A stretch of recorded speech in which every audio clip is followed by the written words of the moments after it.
आप सभी का आपके अपने YouTube चैनल देवी क्लासेस पर। आज की क्लास में हम लोग अवलोकन से समीकरण निकाय के हल का पता लगाना इस टॉपिक के बारे में हम लोग जानेंगे। आज सिर्फ क्या करना है अपने को कि अद्वितीय हल, कोई भी हल नहीं प्राप्त होना और अनंततः अनेक हल के कंडीशन क्या क्या होते हैं, कि उसकी स्थितियां क्या क्या होती है। आपको एग्जाम में यहाँ से बहुत प्रश्न आते हैं। इस टॉपिक से संबंधित जितने भी प्रश्न हैं उसको हम लोग अगली क्लास में कवर करने वाले हैं, लेकिन आज का जो क्लास है, आज की क्लास में हम लोग समझेंगे कि अद्वितीय हल का मतलब क्या होता है और अद्वितीय हल में आपको दो प्रतिच्छेदी रेखाएं मिलती है तो वो किस प्रकार मिलती है, उसका पूरा ज्यामितीय अर्थ जानेंगे। मतलब कि आज का क्लास क्या रहने वाला, पूरा कॉन्सेप्ट से भरा रहेगा। ये चीज आपके एग्जाम में नहीं आएगा कि आज का जो क्लास बता रहा हूँ वो एग्जाम में नहीं आने वाला, लेकिन आपका कॉन्सेप्ट क्लियर हो जाएगा कि आगे ये a1 divided by a2 is not equal to b1 by b2 अगर आ गया तो उसके लिए हम लोग अद्वितीय हल क्यों लिखते हैं, इसका अर्थ दो प्रतिच्छेदी रेखाएं क्यों होता है, इस सब चीज को हम लोग समझेंगे। और आज ही के क्लास से आप अध्याय 6 और 7 का जो आपका आलेख है उसके बारे में आज बेस बनेगा, उसका आधार बनेगा। ध्यान से देखिएगा क्लास को। इस क्लास को स्टार्ट करते बहुत अच्छे कॉन्सेप्ट के साथ होगा पूरा हर चीज, तो ध्यान से देखते रहिएगा और क्या क्या कर रहा हूँ उसको एकदम अच्छे से देखते रहिएगा और पेन कॉपी लेकर बैठिएगा, आप खुद भी करना स्टार्ट करेंगे। उसमें क्लास में आगे बढ़ने से पहले अगर आप इस चैनल पर नए हैं तो चैनल को प्लीज सब्सक्राइब कर लिए रहना, ज्यादा से ज्यादा इसको शेयर कर देना ताकि सबको इसका फायदा हो। क्लास को स्टार्ट किया जाए। क्या क्या बोल रहे हैं आप, अभी तक हम लोग सीखे थे प्रतिस्थापन विधि और विलोपन विधि के बारे में, जहां पे हम लोगों को दो समीकरण प्राप्त होता था और उस समीकरण को हम विलोपन विधि से सॉल्व करते थे या फिर प्रतिस्थापन विधि से। ठीक, इतना चीज क्लियर है। यहाँ पर हमको जो दो समीकरण दिया है वो दो समीकरण का जो हल है वो अद्वितीय क्यों है और इसका अर्थ दो प्रतिच्छेदी रेखा कैसे होता है, उस चीज को हम लोग देखने वाले हैं। अब जैसे कि आपके सामने में आ गया कोई समीकरण, ये आगे आपके पास क्या है, कोई समीकरण आ गया। तो जैसे कोई समीकरण आ गया, यहाँ पर कोई समीकरण दे दिया आपको 3x प्लस 5y, जो मैं एग्जांपल लिया हूँ उस आधार पे बोल रहा हूँ। 3x plus 5y equals to कितना हो गया 12, 5x plus 3y equals to क्या हो गया 4। आगे की क्लास में हम लोग इसको पूरा अच्छे से सॉल्व करने वाले हैं। यहाँ पर इसका मान क्या पड़ेंगे, ax plus by equals to c। रेखा का समीकरण है ये, दो चरों का एक रैखिक समीकरण का फार्मूला क्या होता है, ax plus by equals to c। तो ax के जगह में ये a के जगह में क्या 3 है, यहाँ पर a के जगह में क्या है 5 है, इसको नाम दे देंगे a1, इसको नाम दे देंगे क्या a2। ये हो गया आपका b1, ये हो गया आपका b2 और वैसे ये हो गया आपका c1 और ये हो गया c। अब यहां से मैं अगर जाऊं तो मेरे को सबसे पहले क्या करना रहता है, 3/5 मतलब कि a1 बटे a2 और चेक करना है b1 बटे b2 ये सब कितना आ रहा है, c1 बटे c2 ये सब कितना आ रहा है करके। तो a1 बटे a2 कितना आएगा आपका, a1 बटे a2 बराबर 3/5, b1 बटे b2 बराबर कितना आ जाएगा 5/3। ठीक है। अब वैसे ही c1 बटे c2 अगर करना चाहें ये कितना आएगा 12/4, मतलब 4 4 4 12 3/1 आएगा। क्या चल रहा है, कैसे चल रहा है, वो धीरे धीरे सब चीज क्लियर होते जाएगा, ध्यान से देखते रहिए क्लास। 3/5 आया, ये 5/3 आया। इसका अर्थ क्या चीज समझ में आया कि a1 divided by a2 is not equal to, मतलब कि बराबर नहीं है। ये 3/5 है ना, ये 5/3 है, तो दोनों कहाँ हुए अपने आप में बराबर। तो ये क्या है, a1 बटे a2 बराबर नहीं है किसके, b1 बटे b2 के। और जब ऐसा स्थिति आपको प्राप्त हो जाता है, जब ऐसा स्थिति आपको प्राप्त हो जाता है तो आपका हल, इन दो समीकरणों का हल क्या कहलाता है, अद्वितीय हल। अद्वितीय हल का अर्थ क्या है कि आपको अद्वितीय मतलब कि उसके जैसा और कोई नहीं है।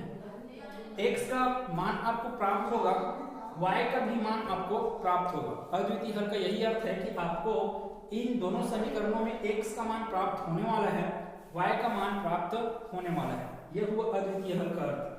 अब दो प्रतिच्छेदी रेखाएं, उसको समझते हम लोग कैसे कैसे होने वाला है। दो प्रतिच्छेदी रेखाएं कैसे प्राप्त होगा उसको एक बार देखते हैं।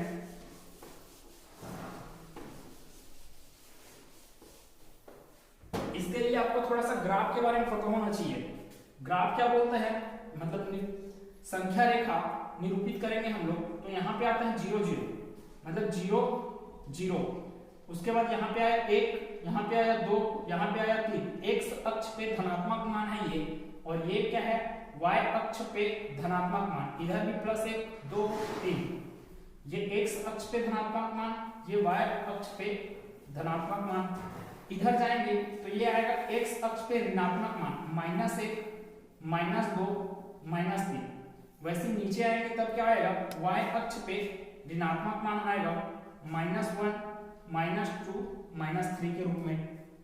इतना क्लियर होना चाहिए, तब हम लोग जान पाएंगे कि अद्वितीय हल होने पर दो प्रतिच्छेदी रेखाएं कैसे प्रदर्शित होती है, कोई भी हल नहीं होने पर समांतर रेखाएं कैसे प्रदर्शित होती है। इस चीज के बारे में डिस्कस कर, इस चीज को जानेंगे तभी हम इसके बारे में समझ पाएंगे। तो आगे बढ़ा जाए, क्या क्या है, 3x + 5y = 12 है, ये एक चीज है। अब देखो यहां पर मेरे को क्या करना है, x और y का मान, यही आलेख विधि में भी काम आने वाला है, तो ध्यान से देखते रहिए। आलेख विधि से अभी हल करना बाकी है, जहां पे आपका 5 नंबर का प्रश्न आएगा डायरेक्ट। तो x और ये y है, अगर x का मान मैं शून्य रखूं इस समीकरण में, इन दोनों समीकरणों में मैं पहले समीकरण को लिखूंगा अभी, तो ये क्या हो गया, x का मान अगर मैं 0 रखा तो ये 0 रख दिया, तो 3 गुना 0, ये 0 मिल जाएगा। क्या मिल जाएगा, 5y = 12। y बराबर कितना मिल जाएगा फिर, 12/5। तो 12/5 आपको कितना आएगा, 12/5, 5 दूनी 10, 2 दशमलव लगाया, 0 बढ़ाया, 5 × 4 = 20। ये क्या हो गया अपने पास 2.4।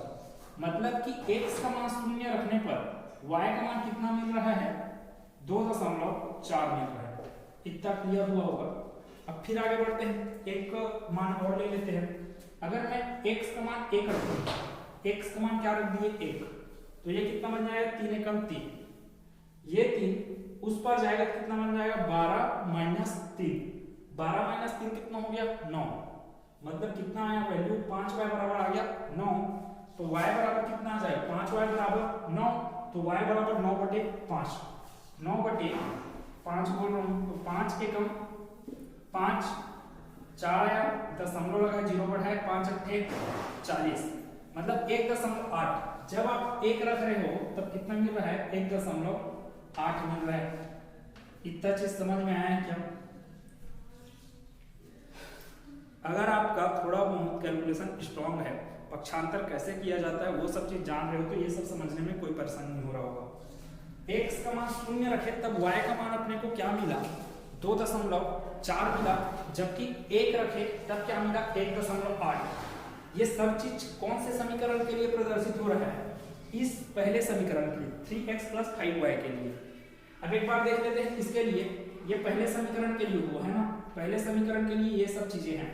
वैसे दूसरे समीकरण के लिए देखा जाए, और जो मान आप यहाँ पे रखे हो x का मान, वही भी दूसरे समीकरण में भी रखना है। दूसरा समीकरण क्या है अपने पास, 5x + 3y = है 4, 5x + 3y = है 4।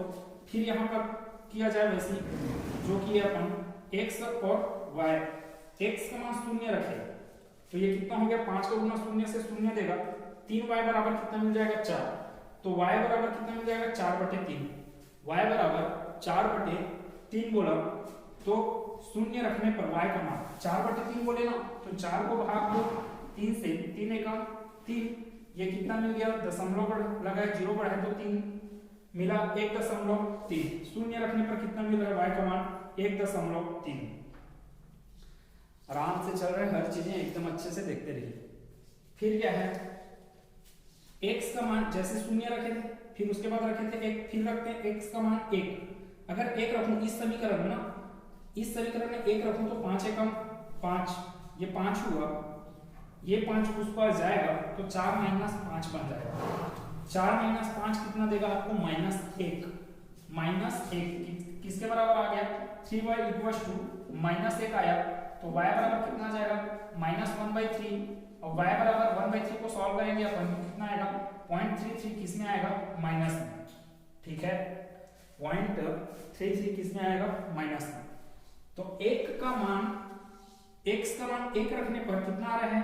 0.33 किसमें? माइनस में। अब इसके आधार पर क्या बनाया जाए? देखो मैं क्या चीज को लाने वाला हूं, दो प्रतिच्छेदी रेखाएं प्रदर्शित होता है करके, ये दोनों रेखा एक दूसरे को प्रतिच्छेद करते हैं, इस चीज को भी प्रूफ कर रहा हूं मैं, इसको ध्यान से देखते रहिए। अब क्या है,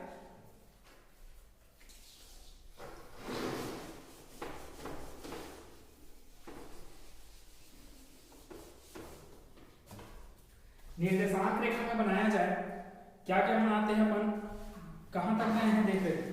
अधिकतम मान कितना गया? 2.4। तो सब तरफ क्या कर लेते हैं, चारों निर्देशांक रेखा में हम लोग 3 तक बना लेते हैं। ये 0 0 है, 1 है, 2 है, 3 है। ऐसे इधर कितना आएगा? 1 2 3। इधर भी कितना कर दिए? 1 2 3। आपके पास ग्राफ पेपर होगा, आप स्केल के माध्यम से एकदम बराबर बना सकते हैं, मैं अंदाजे से बना रहा हूं अभी। ये क्या होगा? 1 2 3, यहाँ पे इतना चीज। अब देखो x का मान 0 है, प्लस में है ना, ये सब चीजें 0 है, तब आपको क्या मिला? y का मान +2.4। इधर y का मान क्या होता है? प्लस, इधर y का मान क्या होता है? माइनस। इस रेखा पे, संख्या रेखा पे इधर x का मान क्या होता है? प्लस, इधर मतलब इतने साइड क्या होता है? x का मान माइनस। x का मान जब 0 हो तब y का मान कितना होगा? 2.4, वो किसमें? प्लस में। तो x का मान 0 मतलब कि यहाँ पे मिलने वाला है, और 0 हुआ और 2.4 हुआ, y का मान 2.4, 1 2, यहाँ पे 2.5 आ जाएगा, तो लगभग यहाँ पे मिलने वाला है। तो ये वाला पॉइंट आपका क्या मिला? ये वाला पॉइंट 0 और 2.4 मिला। ये वाला पॉइंट कितना मिल गया? 0 और 2.4। अब इसके बारे में बात करते हैं 1 और 1.8।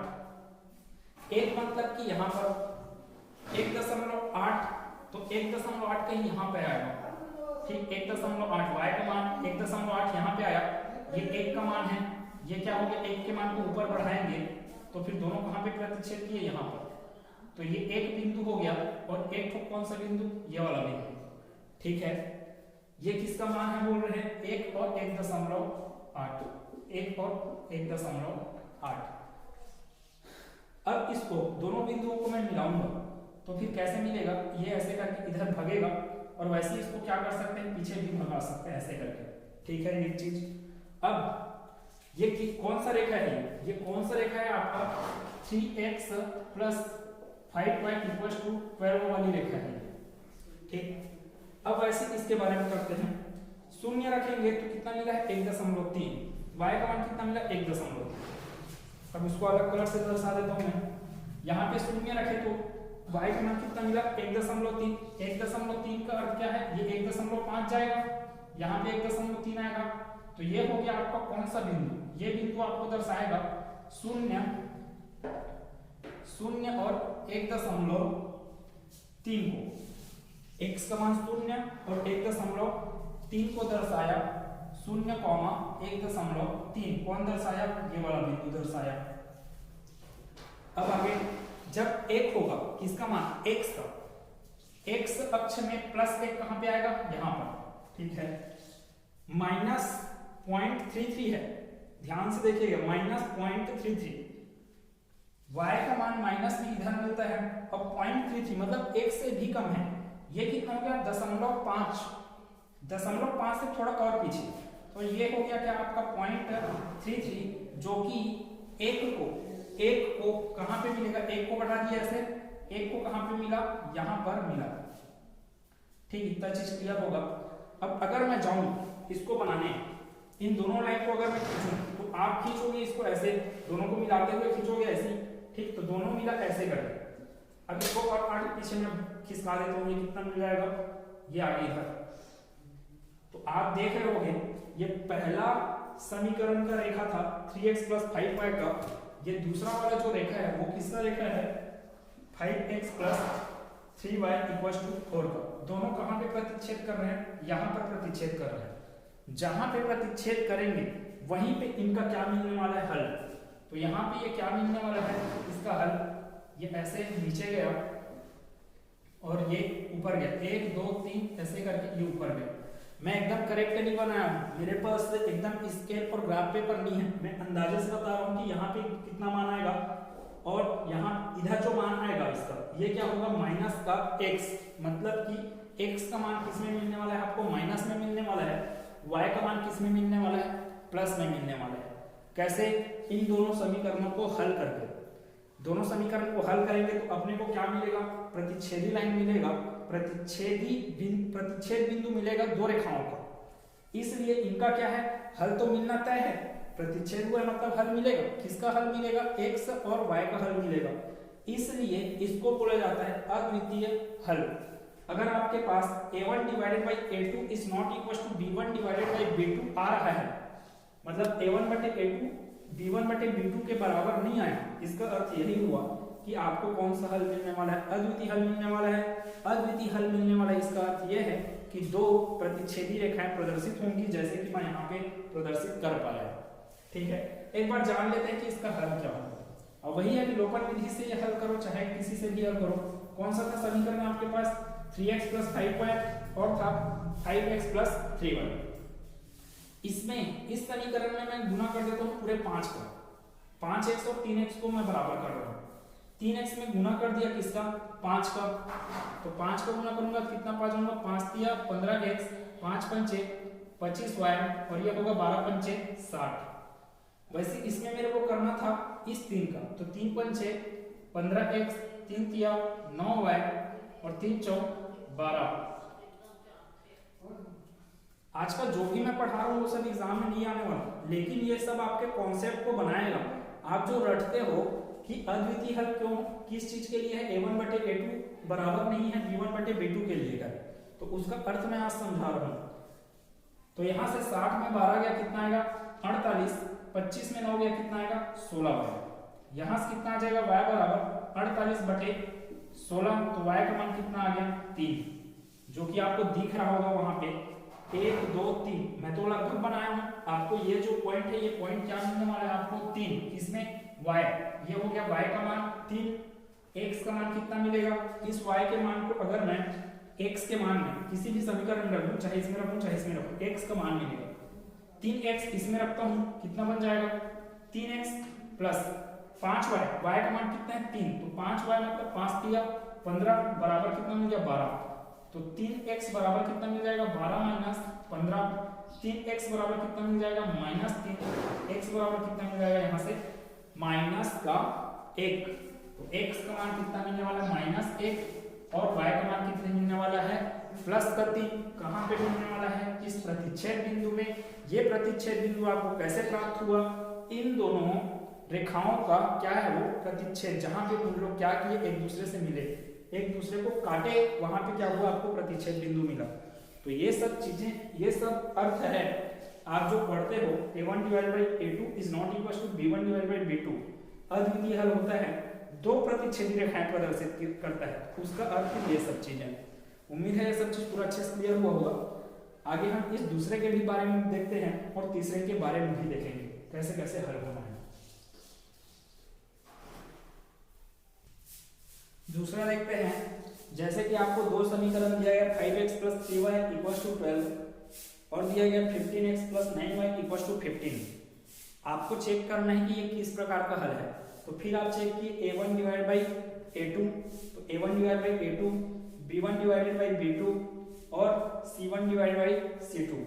तो a1 बटे a2 कितना आएगा 5 बटे 15, a1 डिवाइड बाई a2 कितना है 5 बटे 15। वैसे b1 डिवाइडेड बाई b2 कितना आएगा 3 बटे 9, c1 डिवाइडेड बाई c2 कितना आ जाएगा 12 बटे 15। सॉल्व किया जाए 5 एकम 5, 5 दिया 15, 3 एकम 3, 3 दिया 9। तो देख रहे होंगे ये भी 1 बटे 3 आ रहा है, ये भी 1 बटे 3 आ रहा है, मतलब कि a1 बटे a2 इक्वल टू क्या है b1 बटे b2। लेकिन ये कितना आ रहा है 3 चौक 12 और ये 3 पंचे 15, ये आएगा 4/3 जो कि नॉट इक्वल है किसके, इन दोनों के। ठीक है, तो ये नॉट इक्वल है किसके, C1/C2 के। अब जब आप ऐसा पाते हो, ये कंडीशन पाते हो, तब आप बोलते हो कि इसका कोई भी हल नहीं है। और ये क्या प्रदर्शित करेंगे, दो समांतर रेखाएं प्रदर्शित करेंगे। अब वो दो समांतर रेखाओं को मैं बता रहा हूं यहाँ पे कि ग्राफ में कैसे आपका आएगा वो।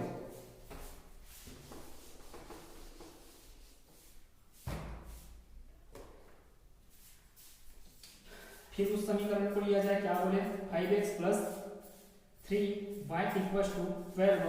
आप फिर से मान लो क्या चीज, x का मान 0 लो, एक बार x है y, x का मान 0 लोगे तब y का मान क्या मिलने वाला है, यहाँ पे 0, तो y का मान 12/3, 12/3 मतलब कि 4।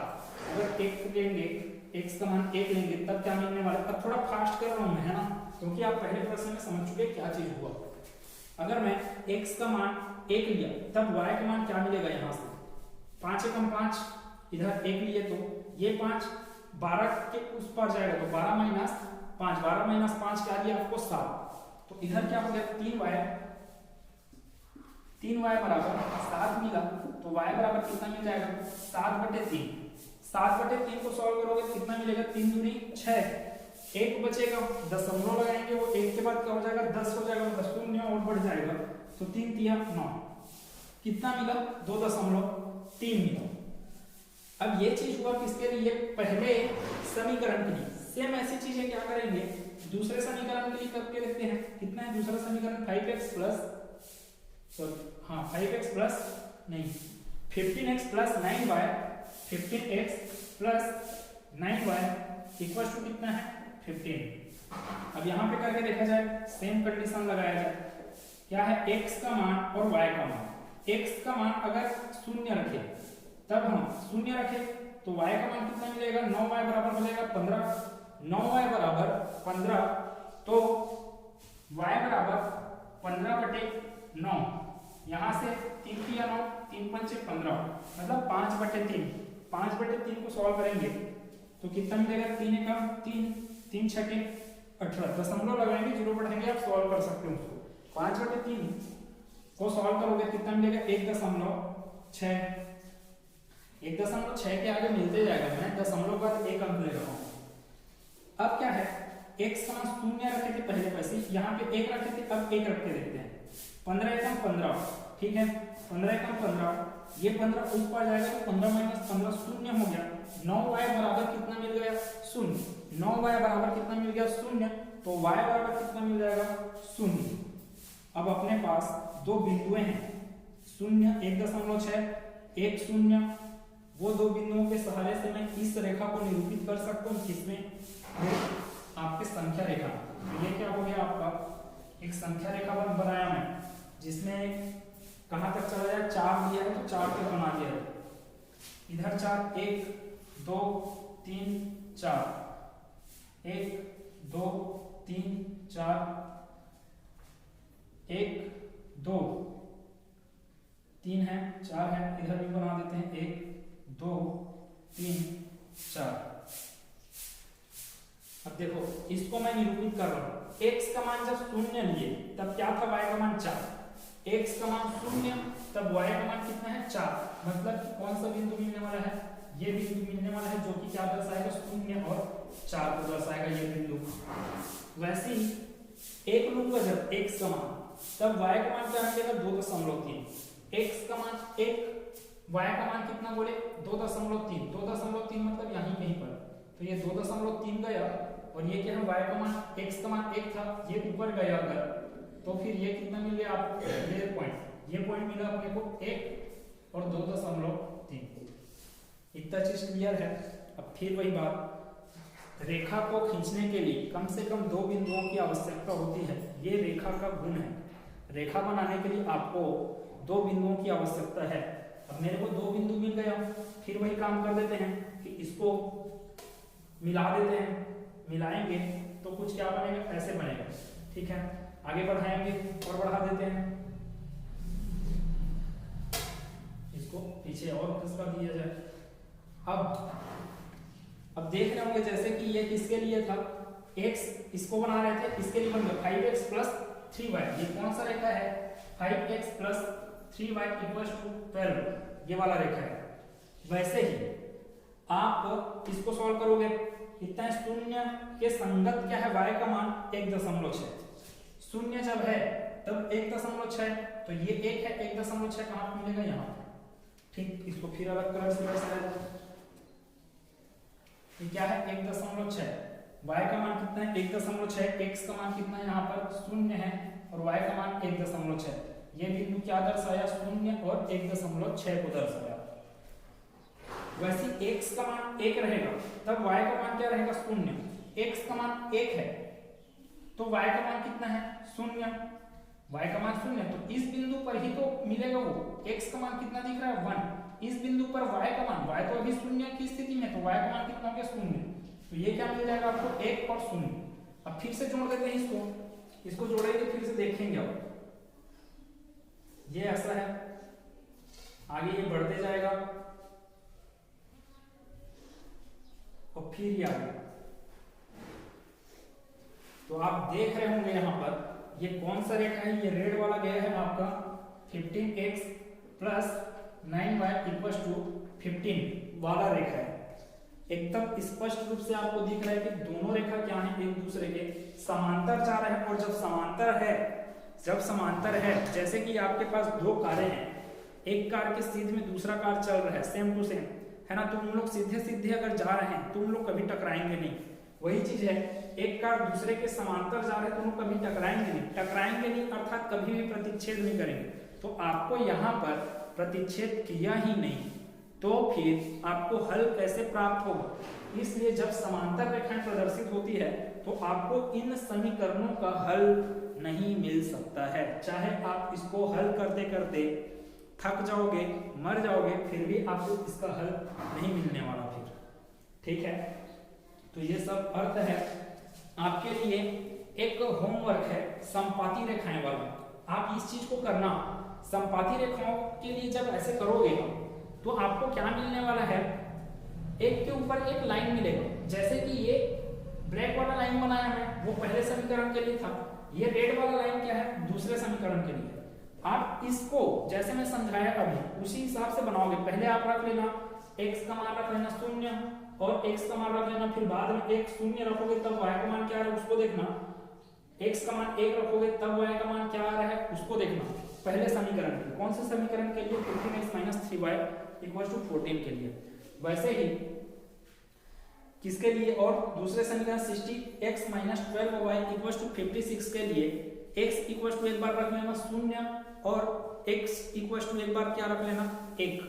तो दोनों के संगत y का मान क्या क्या मिल रहा है और उसके आधार पे आप इस संख्या रेखा को बनाना, मतलब समीकरण के रेखा को बनाना यहाँ पे ग्राफ में। तो आपको क्या चीज समझ में आएगा जब इसको सॉल्व करोगे? तो ये ब्लैक वाला लाइन और ये लाल वाला लाइन एक दूसरे के ऊपर आ जाएंगे। एक दूसरे के ऊपर आने का अर्थ क्या हुआ है? इसका मान 0.4 मिला है तो इसका भी मान क्या मिलेगा? 0.4। इसका मान अगर 1 और 2.3 मिला है तो इसका भी मान क्या मिलेगा? 1 और 2.3। आप करके देखिएगा, जो चीज बोल रहा हूँ वही होगा। अगर आप इन दोनों एग्जाम्पल को समझे हो तब। मैं पूरा का पूरा आज के क्लास में ज्यामिति अर्थ को बताया, अब ये होता क्यों है उस चीज को मैं बताया। आगे के क्लास में हम लोगों को ये सब चीजों को याद रखना पड़ेगा जिसके आधार पे हम प्रश्न को सॉल्व करेंगे। बहुत इंपॉर्टेंट टॉपिक है। मैं पहले भी बोल चुका कि आप जितना भी चीज 10वीं में पढ़ रहे हो, साइंस हो गया, मैथ्स हो गया और इंग्लिश ग्रामर, ये 3 इतना खतरनाक सब्जेक्ट है। खतरनाक बोलने का अर्थ ये है बहुत इंपॉर्टेंट, क्योंकि यही आपको आपके कंपटीशन एग्जाम जहाँ पे आप कंपटीशन एग्जाम देकर कोई नौकरी पाते हो, है ना, कहीं अधिकारी बनने जाते हो, वहां पे आपका ये सब चीज फिर से पूछा जाएगा। तो कल के दिन रोने से अच्छा है आज मेहनत कर लीजिए। आज क्या होने वाला है? आज आप इन सब चीजों को सीख गए तो आने वाले समय में आप अभी 10वीं में हो, 10वीं के बाद लगभग 6 साल बाद, है ना, 6 साल बाद आप भी उस भीड़ में रहोगे जहाँ पे आपको नौकरी की जरूरत रहेगी। अब नौकरी के लिए कौन सा पेपर देना पड़ेगा? जो पेपर देने के लिए, नौकरी पाने के लिए जो पेपर दिया जाता है उस पेपर को बोला जाता है कंपटीशन एग्जाम का पेपर है। वो कंपटीशन एग्जाम के पेपर में क्या आने वाला है?